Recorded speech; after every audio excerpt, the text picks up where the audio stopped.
विषय जो विषय महाप्रभु जगन्नाथ संपर्कित विषय ताकू प्राथमिकता देले एवं मोहन सरकार पुणी आउ थे द्वितीय थर भीतर रत्न भंडार खोल जाऊँगी जो 24 वर्षर सरकार खोली पारे इे परिक्रमा प्रकल्प करी सारा विश्व को बाह देखा बेले बर्तमान रत्नाकर रत्न सब नष्ट हो गला आ जन असंतोष गुड़ाई है जहाँफल कि जगन्नाथ तांको जो दंड देवा कथा देले से जगन्नाथ को बारद्वार भी करेले फल से मैंने पाइले किंतु मोहन सरकार को एति अनुरोध जो 24 वर्षर सरकार जो लीला करिगले आपण से लीला करंतु नहीं करिवे नहीं एटा विश्वास कारण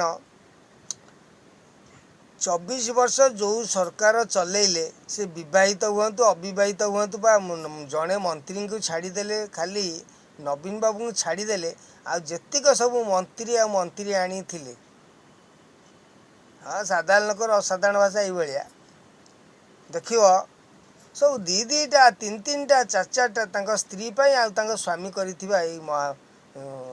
मंत्रियाणी माने पिंधि थे देखी थे बाहागर होटेल को अटेंड कला बेले किंतु जगतर नाथंकर मात्र गोटे अलंकार सी कौ बंधु घर को गले से गोटाक पिंधती केतले स्नान वेदी स्नान होला बेले सुवर्ण वेश से गोटे अलंकार केतले रथ यात्रा रे सुवर्ण वेश से गोटे प्रकार अलंकार माने चिंता कर देवता मानकर जिते गोटे भेराइटी अलंकार आम आखि उठिला दिन देखुचु किंतु यही 24 वर्ष सरकार माने जदि किसी एमएलए एमपी बा ना प्रेमिका मान को 5-6-6टा लेखा रत्नहार सब करके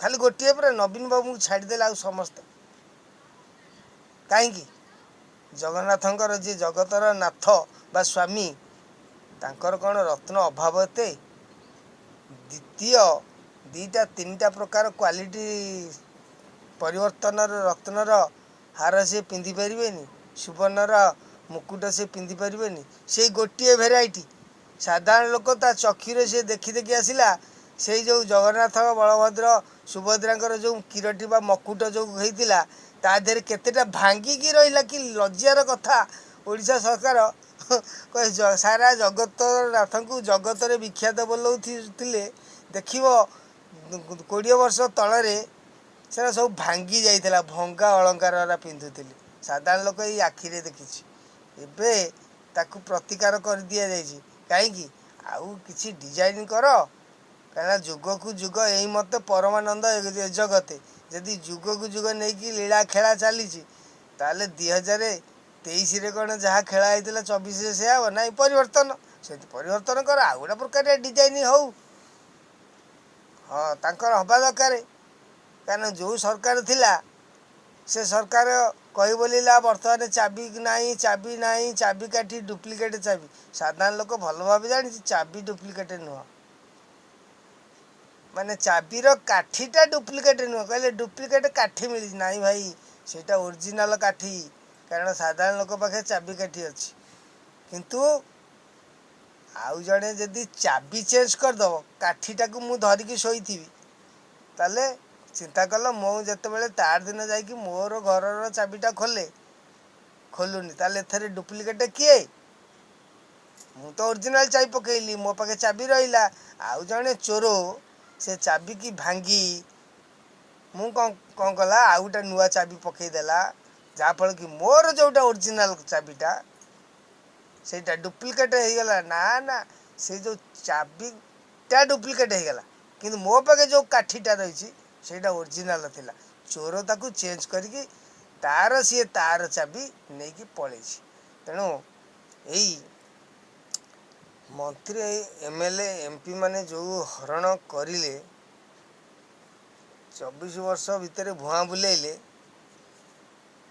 हाथ टेका भाई करदेले सारा ओडिशा को अरे काउटा केमती कि रे धड़ा ना हाँ जो मैंने हाँ कर हाथ टेक सारा समते टेकीदेले ये हाथ टेका भाई हेले किंतु वर्तमान से जो शंख କଳୁଷିତ କଳଙ୍କିତ ହେଲା ବୋଲି ତା କଳଙ୍କକୁ ଧୋଇବେ ବୋଲି ନିଜେ ଶଙ୍ଖ କାହିଁ ଧରୁଛନ୍ତି କି ଠାକୁର?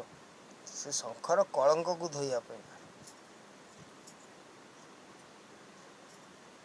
ସେମିତି ପଦ୍ମ ହେଉଛି କ'ଣ ନା ପଦ୍ମ ହେଉଛି ଗୋଟେ ଫୁଲ।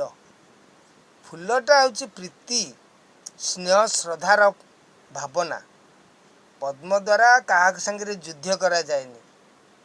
କହିଲେ ଶଙ୍ଖ ଚକ୍ର ଗଦା ପଦ୍ମ ଯେଉଁ ଚାରି ଆୟୁଧର ଚାରୋଟି ବାସ୍ତବିକ ଆୟୁଧ। ଶଙ୍ଖ ଦ୍ୱାରା ଆହ୍ୱାନ କରାଯାଏ ଯୁଦ୍ଧ, ଚକ୍ର ଦ୍ୱାରା ନାଶ କରି ଦିଆଯାଏ, ଆଉ ଗଦା ଦ୍ୱାରା ଯୁଦ୍ଧ କରାଯାଏ। ତେଣୁ ଆମର ଚକ୍ର ଆହ୍ୱାନ ହେଇଯାଇଛି, ମାନେ ଅଛି ଓଡ଼ିଶାରେ। ଶଙ୍ଖ ନାଶ ଗଲାଣି, ଚକ୍ର ନାଶ ଗଲା।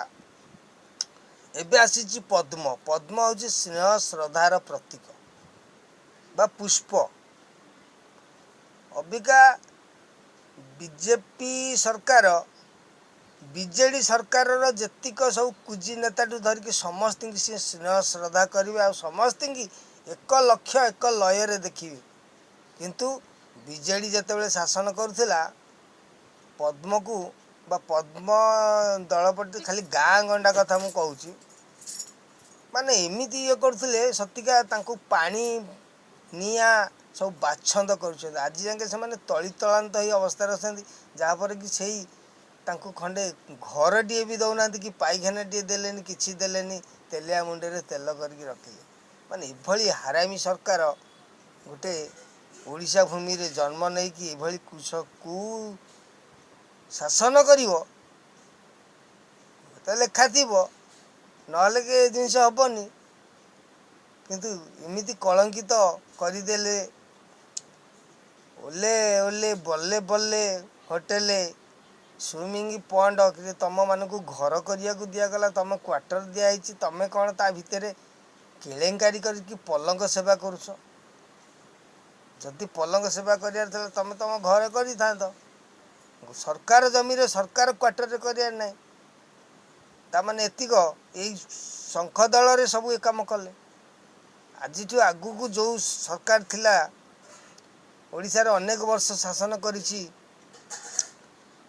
ହାତ କଂଗ୍ରେସ, ସିଏ ବି ଏମିତି କରିନଥିଲା। ସେ ମନ୍ତ୍ରୀମାନେ ମୁଁ ନିଜେ ଦେଖିଛି, ଆଜିକି 30-40 ବର୍ଷ ତଳେ ଗଛ ମୂଳେ ବସୁଥିଲେ।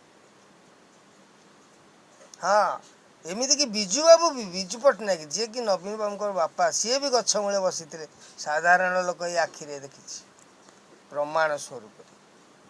କିନ୍ତୁ ତାଙ୍କ ପୁଅ ଏସି ହାୱା ଖାଇଲେ, ତାଙ୍କ ମନ୍ତ୍ରୀମାନେ ସବୁ ଏଲେ କେଲେ ବେଲେ ବେଲେ କଲେ। କେଉଁ ଦିନ ବି ତାଙ୍କମାନଙ୍କୁ ଦଣ୍ଡ ଦେଲେନି କି କ'ଣ ଆମର ଶାସନ ଚାଲିଛି ବୁଝିଲେନି। ଅବୁଝା ରଜାକୁ ପାଳବିଣ୍ଡା ମନ୍ତ୍ରୀ, ସେଇଭଳି ହେଇଗଲା।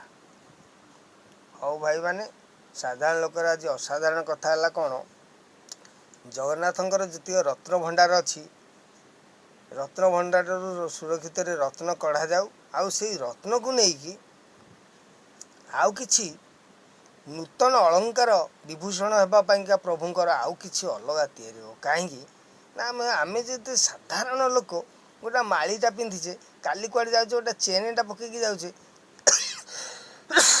କାଲି କୁଆଡ଼େ ଯାଉଛେ ଗୋଟେ ଧଳା ଡ୍ରେସ୍ ପିନ୍ଧିକି ଯାଉଛେ, ତାର ଦିନ ରଙ୍ଗୀନ ଡ୍ରେସ୍ ପିନ୍ଧୁଛେ। ଆମର ଯେତେବେଳେ ନିଜସ୍ୱ କହିଲେ ପିଣ୍ଡ ଆଉ ବ୍ରହ୍ମାଣ୍ଡ, ଆମ ଏଇ ପିଣ୍ଡଟାକୁ ଯେମିତି ଦେଖୁଛେ ବ୍ରହ୍ମାଣ୍ଡକୁ ଦେଖୁଛେ, ସେମିତି ନର ଆଉ ନାରାୟଣ। ଆମେ ହେଲେ ନର, ସିଏ ହେଲେ ନାରାୟଣ। ତେଣୁ ଆମେ ଯଦି 5 ଖଣ୍ଡ 5 ବସ୍ତ୍ର 5 ଅଳଙ୍କାର 5 ପ୍ରକାର ବ୍ୟବହାର କରିପାରୁଛେ, ସିଏ ଗୋଟିକରେ କାହିଁକି 30-40 ବର୍ଷ ହେଲା ବ୍ୟବହାର କରିବେ?